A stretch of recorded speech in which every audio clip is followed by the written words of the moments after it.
kalmado lang nga, mga kapamilya, mga kapatid. So, mapapanood na sa TV5 ang ASAP Natin Po. Ang mga pelikulang epics. Ngayong January 24, 2021 na po yan. Tuloy-tuloy na yan, guys. Anyway, ang ASAP Natin Po ay dati yung All-Star Sunday Afternoon. Never done, naging ASAP Natin Po. Isa siyang television.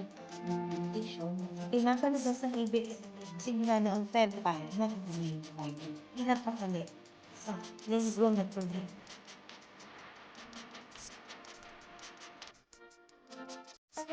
Possible naman po ito dahil sa collaboration is ibig bright side to that ng signal. Kung mga kapamilya at mga kapatid, join ko sa tayo guys.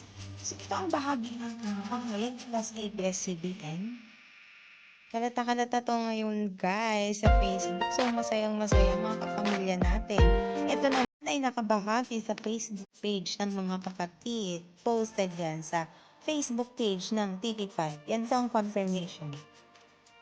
Well, mapapanood na din ako sa TV5 ang mga pelikula ng nag-iisang FPJ The King.